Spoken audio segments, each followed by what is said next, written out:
اگر آپ کو میری یہ ویڈیو پسند آئے تو like, comment and share, subscribe کرنا مت بھولیے۔ اس کے بعد اور اس کے ساتھ ہی ہارون رشید نے قسطنطنیہ کے قاصدوں کو فارغ کر دیا اور اپنے سالاروں کو اس نے حکم دیا کہ لشکر کے کوچ کی تیاری کی جائے۔ اس کے ساتھ ہی ہارون رشید نے وہ اجلاس برخاست کر دیا۔ ابراہیم بن قاسم حویلی میں داخل ہوا۔ صحن میں آنے کے بعد وہ سیدھا استنبول کی طرف جانا چاہتا تھا کہ دیوان خانے کے اندر سے اس کا باپ قاسم نکلا اور اسے مخاطب کر کے کہنے لگا، بیٹے تم دونوں بھائی کافی دیر سے گئے ہوئے تھے، ہم بڑی فکر مندی اور تجسس میں تھے۔ امیر المومنین نے کیونکہ اپنے سارے سالاروں کو طلب کیا ہے اور پھر میرے بچے حویلی داخل ہونے کے بعد تم ہمارے پاس دیوان خانے میں آنے کی بجائے استنبول کا رخ کر لو۔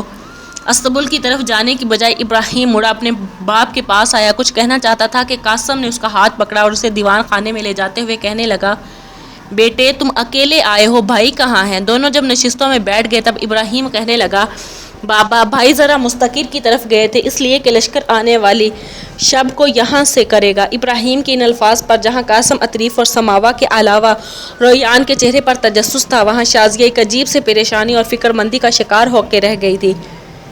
ابراہیم کو مخاطب کر کے قاسم کچھ کہنا چاہتا تھا کہ شازیہ پہلے بول پڑی، بھائی آپ نے یہ تو کہہ دیا کہ لشکر کسی مہم پر روانہ ہوگا، ظاہر ہے کہ اگر میر اسماعیل مستقر کی طرف گئے ہیں تو وہ بھی لشکر کے ساتھ روانہ ہوں گے۔ میرے بھائی تم نے مہم کی تفصیل نہیں بتائی۔ اس پر اپنا گلا صاف کرتے ہوئے ابراہیم کہنے لگا، شازیہ میری بہن، تم اتنی فکر مند کیوں ہوتی ہو؟ امیر المومنین نے اپنے سارے سالاروں کے علاوہ عمائدین کو طلب کیا تھا، اس لیے کچھ قاصد قسطنطنیہ سے آئے تھے، وہاں انقلاب آ چکا ہے، ملکہ آئرین کو معزول کر کے اس کا خزانچی نسی فورس خود حکمران بن چکا ہے۔ اس کے بعد ہارون رشید کے قصر میں جو معاملات پیش آئے تھے اس کی تفصیل نے اس سے سب کہہ دی تھی۔ ابراہیم جب خاموش ہوا تب بڑے دکھ اور تاسف کا اظہار کرتے ہوئے شازیہ کہنے لگی، میرا باپ پہلے ہی کہتا تھا کہ یہ نسی فورس ایک نہ ایک دن سازشوں کا جال بچھاتے ہوئے ملکہ آئرین کو تخت و تاج سے محروم کر دے گا، اور وہی ہوا۔ اب جب کہ نسی فورس نے مسلمانوں کو خراج دینے سے انکار کر دیا ہے اور الٹا اس نے مسلمانوں سے خراج طلب کیا ہے تو لگتا ہے کہ اس کے انتہائی برے دنوں کی ابتدا ہونے والی ہے۔ ابراہیم میرے بھائی تم نے کہا ہے کہ لشکر آنے والی شب کو یہاں سے کوچ کرے گا، تو تمہارے بھائی کتنی دیر کے لوٹ آئیں گے؟ ابراہیم نے کچھ سوچا پھر کہنے لگا، بھائی نے مستقر کی طرف جاتے ہوئے مجھ سے کہہ دیا تھا کہ میں ان کے گھوڑے کو تیار کر دوں، وہاں نہیں دیر لگائیں گے، میرے خیال میں لشکر مغرب کی نماز کے بعد وہاں سے کوچ کر جائے گا۔ اب میں اٹھ کر استنبول کی طرف جاتا ہوں، میرے خیال میں بھائی وقت پر آ سکتے ہیں، اس سے پہلے مجھے ان کے گھوڑے کو تیار کر دینا چاہیے۔ اس پر شازیہ بھی اٹھ کھڑی ہوئی اور کہنے لگی، بھائی تمہارا کہنا درست ہے، تم ان کے گھوڑے کو تیار کرو، میں مطبخ کی طرف جاتی ہوں اور ان کے لیے زاد راہ تیار کرتی ہوں۔ شازیہ کی طرف دیکھتے ہوئے سماوا بھی اپنی جگہ سے اٹھ کھڑی ہوئی اور دونوں نے باورچی خانے کی طرف ہو لی تھی۔ ابراہیم استنبول کی طرف گیا۔ اسماعیل کے گھوڑے کو پانی پلانے کے بعد اس نے اس پر زین ڈال کر تنگ کر کس دیا، گھوڑے کے لگام چڑھا دی تھی تاکہ گھوڑے کو احساس ہو جائے کہ کہیں وہ کوچ کرنے لگا ہے۔ پھر وہ واپس دیوان خانے میں آ کر قاسم اور عطریف کے ساتھ آنے والی مہم کے متعلق گفتگو کر رہا تھا۔ دوسری جانب شازیہ نے اسماعیل کے لیے زاد راہ تیار کرنے کے بعد وہ ساری چیزیں خرجین میں ڈالی، کچھ خشک گوشت اور تازہ پھل اور کھانے پینے کی کچھ اور اشیاء بھی اس نے خزین میں ڈالی۔ پھر شازیہ اور سماوا استنبول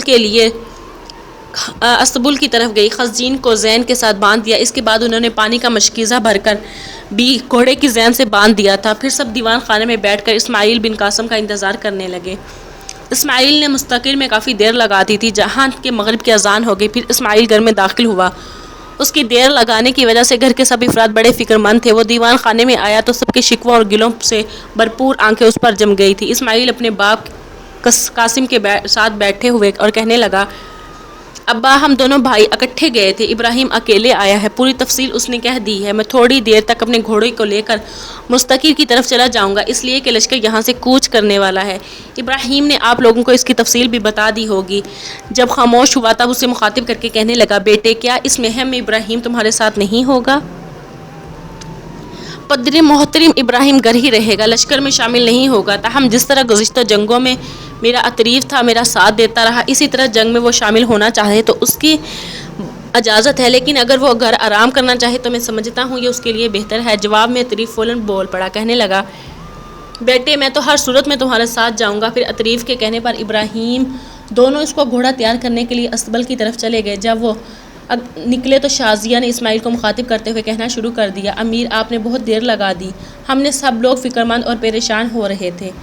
بہرحال آپ کی مہم کی اطلاع ہمیں پہلے ہی مل چکی ہے، آپ کے گھوڑے پر زین ڈال دی گئی ہے، گھوڑے کی زین سے پانی کا مشکیزہ اور آپ کی بڑی خرجینز بھی باندھ دی گئی ہے، اور اس میں کھانے کے علاوہ تازہ اور خشک پھل بھی ہیں۔ اس کے علاوہ یہاں تک کہتے کہتے شازیہ کو رک جانا پڑا، اس لیے کہ بیچ میں اسماعیل بن قاسم بول پڑا تھا۔ اس نے شازیہ کو مخاطب کیا، شازیہ اس سلسلے میں تمہیں کوئی زحمت نہیں کرنی چاہیے تھی، تم جانتی ہو کہ لشکر کا اپنا کھانا تیار کرنے کا بہترین انتظام اور انصرام ہوتا ہے۔ بہرحال میرے زیادہ راہ کے طور پر جو چیزیں تم نے تیار کر دی ہیں، اس لیے میں تمہارا شکر گزار اور ممنون ہوں۔ اسماعیل بن قاسم کے خاموش ہونے پر شازیہ بول اٹھی، امیر جن خدشات اور خطرات کا میرا باپ اظہار کیا کرتا تھا وہ آج پورے ہو کے رہ گئے، بلکہ آئرین کا تختہ الٹ دیا گیا، اس کی جگہ خود نسی فورس قسطنطینیہ کی سلطنت کا شہن بن بیٹھا ہے، اور اب یہ مسلمانوں سے ٹکرانے کا عزم کیے ہوئے، اور مجھے امید ہے جس محاذ پر بھی وہ مسلمانوں کو پکارے گا، ہر اس محاذ پر اسے بدترین شکست کا سامنا کرنا پڑے گا۔ کاش اس جنگ میں آپ کے ساتھ شامل ہو سکتی، زخمیوں کی مرہم پٹی کرتی اور اپنی آنکھوں سے نسی فورس کا بدترین انجام دیکھتی۔ امیر مجھے قومی امید ہے کہ اس جنگ میں کامیاب مسلمان ہی ہو کر ابھریں گے، اور خداوند قدوس نسی فورس کی جولی میں ذلت و مسکن ڈال دے گا۔ اس کے بعد اسماعیل بن قاسم اپنی جگہ پر اٹھ کھڑا ہوا اور اپنے باپ کو مخاطب کر کے کہنے لگا، بابا مجھے جانے کی اجازت دیجیے، ابراہیم آپ کے پاس گھر پر رہے گا، اس لیے کہ اس کو لشکر میں شامل نہیں کیا گیا، اس کے لیے میں نے ہی سلطان سے کہا تھا، وہ دونوں بھائیوں میں سے ایک کا گھر رہنا ضروری ہے، لہٰذا سلطان نے ابراہیم کو گھر رہنے کے لیے کہہ دیا۔ قاسم آگے بڑھا، اسماعیل کو اپنے ساتھ لپٹا کر اس نے پیار کیا، اس کے بعد ابراہیم اور برسک کو گلے لگا کر ملا۔ شازیہ سماوا اور ریان پر اس نے ایک الوداعی نگاہ ڈالی، پھر استبل میں گیا، عطریف اس کے ساتھ تھا۔ ابراہیم نے عطریف کا بھی گھوڑا تیار کر دیا، دونوں اپنے گھوڑوں کو لے کر صحن میں آئے۔ اس موقع پر شازیہ بیچاری صحن کی دیوار سے ٹیک لگا کر کھڑی ہو گئی اور دھیمے دھیمے زادرانہ لہجے میں کہہ رہی تھی، اے خداوندے، میری برسوں سے جلتی سلگتی آرزوؤں میں 400 بدبختیاں موج زن تھی، ایک عرصے بعد میرا اسماعیل میرے لیے لطیف حیثیت ثابت ہوئے، اللہ ان کی نگہبانی کرنا۔ گریبان چاک لمحوں میں میر اسماعیل ہی میرے لیے سکون اور آسودگی کا خزانہ ہے، اور ہواؤں میں رنگوں کا سنہری بادل، اور میری پناہ گاہ میں میر اسماعیل میرے خون کی، میرے ذات کی تبندگی، میرے سماعت کی نبض، میرے دل کے لیے نشاط کی بشارت سے، لبوں کا فشار میرے لیے بے صوت و صدا شوق کا نغمہ ہے۔ اللہ اجل اگر لمحوں میں اس کا ساتھی کی حفاظت کرنا میرے لیے اطمینان کے کاروان کی حیثیت رکھتے ہیں، میرے مالک تو اپنے مالک اور خالق ہونے کے ناطے سے میرے رفیق و ندیم کی مدد کرنا۔ یہاں تک کہتے کہتے شازیہ کو خاموش ہو جانا پڑا، اس لیے کہ اسماعیل اور عطریف اپنے گھوڑوں کی باگیں پکڑے اس کے قریب آن کھڑے ہوئے تھے، دوسرے سب بھی وہاں آ گئے تھے۔ اس پر شازیہ نے فوراً اپنے آپ کو سنبھال لیا، پھر ہمت کر کے جرأت کا مظاہرہ کرتے ہوئے وہ اسماعیل کو مخاطب کرتے ہوئے کہنے لگی، میری دعا ہے کہ آپ جس مہم پر بھی نکلے، ابراہیم، موسیٰ اور عیسیٰ آخری نبی محمد صلی اللہ علیہ وآلہ وسلم صدقے وہ میں آپ کو سنہری کامیابیاں اور فوز مندیاں عطا فرمائے۔ جواب میں اسماعیل اور شازیہ باقی لوگوں کے ساتھ ہولی سب دروازے پر آئے۔ اسماعیل اور عطریف اپنے گھوڑوں پر سوار ہوئے، پھر ایڑ لگا کر گھوڑوں کو ہانکتے ہوئے وہاں سے رخصت ہو گئے۔ مسلمانوں کا مقابلہ کرنے کے لیے نسی فورس نے ایک بہت بڑا لشکر تیار کیا۔ اس لشکر کے لیے وہ نکلا اور فریجیا کے میدانوں میں آ کے خیمے زن ہوا۔ ایشیا کو چک کی پرانی تقسیم مطابق فریجیا ایک صوبہ تھا جو ایشیا کو چک کر کے مغرب میں واقع تھا۔ اس کے مقابلے کے لیے ہارون رشید نے دیر نہیں لگائی، بڑی بڑی برق رفتاری سے ہارون رشید والوں کو طے کرتا ہوا اپنے لشکر کے ساتھ فریجیا کے میدانوں میں داخل ہوا، اور نسی فورس اس نے اپنے لشکر کو خیمہ زن کرنے کا حکم دیا۔ فورس اسلامی لشکر کی تنظیم اور ان کی چمکتی دھمکتی تلواروں اور ڈھالوں کی چکا چوند دیکھیے زنگ رہ گیا تھا۔ اس سے بڑھ کر بھی وہ چیز جس نے اسے پریشان اور حیران کر دیا، ہارون رشید نے آتے ہی اپنے لشکر کی صفیں درست کرنا شروع کر دی تھی۔ شاید وہ لوگوں کے ساتھ جنگ کی ابتدا کرنے والا تھا، نسی فورس چاہتا تھا کچھ دم لے، تازہ جنگ ہو، لیکن جب اس نے ہارون رشید کے ارادے دیکھے تو دنگ رہ گیا۔ لہٰذا اس کی طرف دیکھتے ہوئے نسی فورس نے اپنے لشکر کو استوار کرنا شروع کیا۔ اس نے 4 حصے کیے، ایک اپنی کمان وادی میں رکھی، دوسرا حصہ اپنے بیٹے اور تیز سرکردگی میں دیا اور دونوں کے ذمہ پڑاؤ کی حفاظت کا کام لگایا، ایک حصہ اس نے خامس کی سرکردگی اور چوتھا حصہ اپنے سالار میخائیل کی کمانداری میں رکھا تھا، جبکہ تیسرے اور بڑے سالار خامس کو نسی فورس نے اپنے حصے کے لشکر میں اپنا نائب اور مددگار کے لیے رکھا تھا۔ دوسری جانب نسی فورس کی طرف دیکھتے ہوئے ہارون رشید نے اپنے لشکر کو 2 حصوں میں تقسیم کیا۔ قلب یعنی وسطی حصہ ہارون رشید نے اپنے پاس رکھنا، اپنے بیٹوں کو اس نے اپنے اس حصے کے لشکر میں مقرر کیا۔ دائیں جانب کا حصہ اسماعیل بن قاسم کی سرکردگی میں دیا اور ایک دوسرے سالار داؤد بن نعمان کو اس کا نائب مقرر کیا۔ لشکر کا تیسرا حصہ عبد الملک بن صالحہ کی سرکردگی میں تھا۔ ایک اور سالار ہاشم بن سلطست کو اس کے نائب کی حیثیت سے اس کے ساتھ رکھا گیا۔ جو چوتھا لشکر سلیمان بن ابی جعفر اور یزید بن غنسہ کی سرکردگی میں دیا گیا اور انہیں اپنے لشکر کے پڑاؤ کی حفاظت پر مقرر کر دیا گیا، جن کی ابتدا خود ہارون رشید نے کی تھی۔ اپنے حصے کے لشکر کو اس نے بڑھایا تھا۔ پھر نسی فورس کے لشکر کے وسطی حصے پر کسی ویران صحرا سے غم اور اندوہ کی تلخیوں شدت کے سایوں میں آسیب زدہ قزح کی چاپ زیست کو مرگ میں زندگی کو نوحہ گیری میں تبدیل کرتے ہوئے ریزہ ریزہ کر دینے والی آندھیوں کی طرح ٹوٹ پڑا تھا۔ ہارون رشید کے ساتھ ہی ساتھ اسماعیل بن قاسم نے بھی اپنے کام کی ابتدا کی اور وہ اپنے سامنے آنے والے نسی فورس کے لشکر پر صدیوں کی طرح گزرتی راتوں میں مرگ موجوں کے تجسس، منفی اعمال کی فطرت کے اندر بڑھتے آتش فشاں کی حدت موت بن کر زیست کے دروازے پر شبر دستک دیتے ہجر و درد کے چڑھتے ساکردگی کی طرح حملہ آور ہوا تھا۔ اسی لمحہ بائیں جانب سے سالار عبد الملک بن صالحہ نے اپنے حصے کے لشکر کو آئے بڑھاتے ہوئے اجنبیت کی کالی فضاؤں میں جسموں کو پارا پارا طلب کی تڑپ کو بے چین دینے والی وحشت یادوں کے بادبانوں کو چیر چیر کرتے جوش و زن موت کے منظر ادا میں مفلی عملی پھیلاتی فطرت کی جگہ حملہ کر دیا تھا۔ نسی فورس نے بھی جوابی کارروائی کی اور وہ بھی مسلمانوں کے لشکر پر مضمون تمناؤں اذہان میں سرسراتی رتوں میں زمین کا حسن و طلب بگاڑتے یاس کے نصیب نفرتوں کے سنتے سنتے اسے جر و جبر استبداد کی آندھیوں کی طرح حملہ آور ہو گیا تھا۔ میدان جنگ کے اندر گرد قضاء کے زہریلے لمحے جوش مارنے لگے تھے۔ خون سمیٹتے یہ میدانوں میں ہر شہ رشہ براندام اور بخار زدہ ہونے لگی تھی۔ قسمتوں کے حروف لہو لہو بنانا شروع ہو گئے تھے۔ نفرت کی آگ نے چاروں طرف درد و کرب کی آہٹیں کھڑی کرنا شروع کر دی تھی۔ بڑے بڑے شجاعت کے ابد گیر دعوے خون خون ہونا شروع ہو گئے تھے۔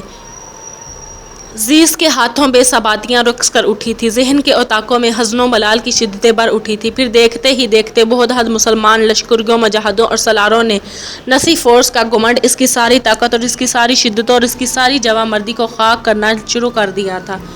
اس کے ساتھ ہی اس کی اور اس کے لشکریوں کی حالت بڑی تیزی سے اور خشک اور پودوں یزیدوں یرخا شاخوں مغموم تمناؤں کے صحرا و دشت نوز خیز شام کی تنہائیوں میں غموں کی داستانوں اور ستم کی خونی برسات کی اضطراب و تشنگی کے نوحہ سے بھی بدتر شروع ہو گئی تھی۔ نسی فورس اپنی لشکر کے درمیان میں رہتے ہوئے بلند آواز میں چیخنے چلاتے اپنے جوان مردی شجاعت کا مظاہرہ کرنے کے لیے اکسا رہا تھا، لیکن ساتھ ہی ساتھ اسے یہ بھی دکھائی جا رہی تھی کہ لمحہ بلمحہ اس لشکر کی اگلی صفیں گنتی جا رہی ہیں اور اس کی تعداد کم ہونا شروع ہو چکی تھی۔ تھوڑی دیر جب مزید جنگ ہوئی تب نسی فورس زاردہ لگا کہ اس نے اپنی جان نہ بچائی تو مسلمانوں کا لشکر اسے قتل کرنے کے لیے اس کے لشکر کو نیست و نابود کر دے گا، لہٰذا اس نے پسپائی کے بغل بجا دیے تھے۔ ہارون رشید کے ہاتھوں نیست و نابود کر دے گا، لیکن ساتھ ہی ساتھ اسے کھائے جا رہی تھی کہ لمحہ بلمحہ اس کے لشکر کی اگلی صفیں گنتی جا رہی تھی اور اس کے تعداد کم ہونا شروع ہو چکی تھی۔ تھوڑی دیر جب مزید جنگ ہوئی تب نسی فورس نے اندازے لگا اگر اس وقت اس نے اپنی جان نہ بچائی تو مسلمانوں کا لشکر اسے قتل کرنے کے لیے اس کے لشکر کو نیست و نابود کر دے گا، لہٰذا اس نے پسپائی کے بغل بجا دیے تھے۔ ہارون رشید کے ہاتھوں قسطنطنیہ کے بادشاہ نسی فورس کی یہ انتہائی ذلت آمیز اور بدترین اور شکست کھانے کے بعد نسی فورس بھاگ کھڑا ہوا اور سیدھا اس نے اپنے شہر قبلہ کا رخ کیا اور شہر میں محصور ہو گیا۔ ہارون رشید بھی اس کے پیچھے پیچھے اپنے سارے لشکر کے ساتھ اس کے شہر کے نواح میں پہنچا۔ لمبی فورس نے اندازہ لگایا کہ وہ اکیلا مسلمانوں کا مقابلہ نہیں کر سکتا، لہٰذا مسلمانوں کا اس نے اپنے تیز رفتار قاصد یلغاریوں کے خاقان کی طرف روانہ کیے، اسے استطاع کہ وہ مسلمانوں کے خلاف اس کی مدد کرے۔ ہارون رشید نے ہر قبیلہ شہر سے باہر پڑاؤ ڈال دیا تھا، اسے اب اپنے لشکر کے اس حصے کا انتظار تھا جس پر پڑاؤ کی حفاظت پر چھوڑا گیا تھا۔ جب وہ لشکر بھی پڑاؤ کی ہر چیز کو سمیٹتا ہوا وہاں پہنچ گیا تب ہارون رشید نے ہر قلیہ شہر پر حملہ آور ہونے کا ارادہ کر لیا اور حملہ آور ہونے کے لیے مختلف تدبیروں پر کاربند رہنے کے لیے گفتگو شروع ہو گئی تھی۔ محاصرہ چند روز جاری رہا تو نسی فورس پریشان ہو گیا۔ وہ تو یہ اندازہ لگاتے ہوئے کہ بلغاریہ کا خاقان اس کی مدد کو پہنچے گا، اسے دیکھتے ہی دیکھتے مسلمان بھاگنے والی بات کریں گے۔ اب یلغاریوں کی آمد ہی کے انتظار میں ہر قبیلہ شہر میں نصیر فورس مقیم رہا، مزاحمت کرتا رہا۔ دوسری جانب ہارون رشید نے بھی محاصرے میں سختی پیدا کر دی تھی۔ شہر اس نے نابڑا توڑ حملے شروع کر دیے تھے، یہاں تک کہ نصیر فورس کو یقین ہو گیا تھا